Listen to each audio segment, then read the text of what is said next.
Direct বললে দুঃখ তেল নাই, পাম্পে গেলে 10 লিটার দেয়, 5 লিটার পড়তে পড়তে আমাদের যাওয়া লাগে। তেলের যদি সংকট যদি না থাকতো তাহলে আমরা এখানে দাঁড়ানোর কোনো যুক্তিই আসে না। না, এটি সিন্ডিকেট ছাড়া কি সরকারিভাবে সিন্ডিকেট করতে আছে?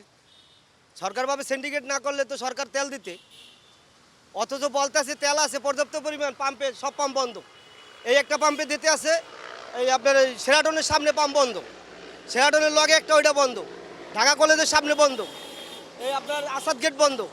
মানে ফাইজলামি কথাবার্তা আমাদের সাথে না বললেই, মানুষের সাথে প্রতারণা না করলেই পারে। এক কথায় এরা মানুষের সাথে প্রতারণা করে, অথচ তেল নাই, ডাইরেক্ট বললে দুঃখ তেল নাই, পাম্পে গেলে 10 লিটার দেয়, 5 লিটার পড়তে পড়তে আমাদের যাওয়া লাগে। এই সিরিয়ালে দিতে হয়েছে মহাখালীর থেকে, মহাখালীতে সিরিয়াল দিয়া টাস পর্যন্ত যাইতে আমাদের 5 লিটার তেল ঘাটতি হইতেছে। সরকার তো বলছে আসলে পর্যাপ্ত পরিমাণ তেল আছে। এখন সরকার তো বলছে, এখন আমরা তো আর সরকারের কাছে যাইয়া জিজ্ঞেস করতে পারতেছি না যে আমাদেরকে, আপনি তো বলছেন তেল আছে, আমাদেরকে তো তেল দেয় না। পাম্পে আসলে তো এইভাবে কাইচির চলতে থাকে। এখন এখানে তো অনেক আপনারা মিডিয়া আছেন, আপনারা তো দেখতেছেন কত বড় সিরিয়াল।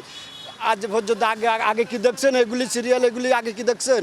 তো এগুলি তো আগে ছিল না। এই তো নতুন করে একটা সিরিয়াল আসছে, বিশাল বড় সিরিয়াল। আপনি যান জাহাঙ্গীর গেটের অপোজিটে পর্যন্ত সিরিয়াল। তাহলে যদি তেলের যদি সংকট যদি না থাকতো তাহলে আমরা এখানে দাঁড়ানোর কোনো যুক্তিই আসে না। না, আপনারা তো আসলে অনেকেই বলছে যে প্যানিক হয়ে গেছে, যে তেলের দাম বাড়বে, তাই আসলে নির্দিষ্ট তেলের পরিমাণের থেকেও আসলে বেশি তেল ক্রয় করছে। না, না, না, বেশি তেল আমরা আসলে ক্রয় করি না। যেটুকু প্রাপ্য এতটুকুই আমরা নিচ্ছি। বেশি তেল তো ওরা দিচ্ছে না। বেশি তেল নিলে তো আমাদের আর আসার দরকার নেই, যখন প্রয়োজন তখনই তো আমরা আসবো। এর থেকে তো বেশি আমাদের প্রয়োজন নেই। ম্যাক্সিমাম পাম্পে তেল ছাড়তো এরকম, তাহলে এই সমস্যাটা থাকতো না। এখন অন্য পাম্পগুলোতে তেল না দেওয়ার কারণে মানুষ মনে করছে তেল বিশাল সংকট, বা এখানে আইসা লাইনে দাঁড়িয়ে দীর্ঘ সময় লাইনে দাঁড়ানোর পর আমরা তেল নিতে হয়। তো অন্য এখান থেকে আবদুল্লাপুর থেকে জিরাবো পর্যন্ত আমার 7টা পাম্প আছে, ওই 7টা পাম্পই বন্ধ। আমি 7টা পাম্প ঘুরে ঘুরে পরে এখানে আসা লাগছে। আসলে পর্যাপ্ত পরিমাণ তেল থাকলেও আসলে পাম্পগুলো কেন বন্ধ হচ্ছে?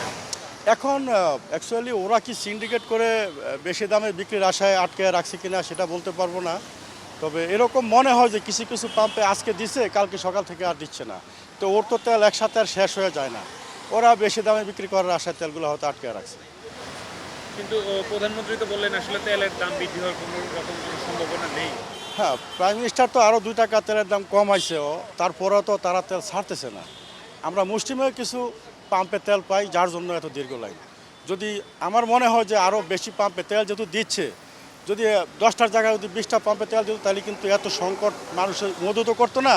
মানুষের মনে একটা ভরসা চলে আসতো যে না, আমরা তেল যেহেতু পাচ্ছি, তেলে মদত করার কোনো প্রশ্নই ওঠে না।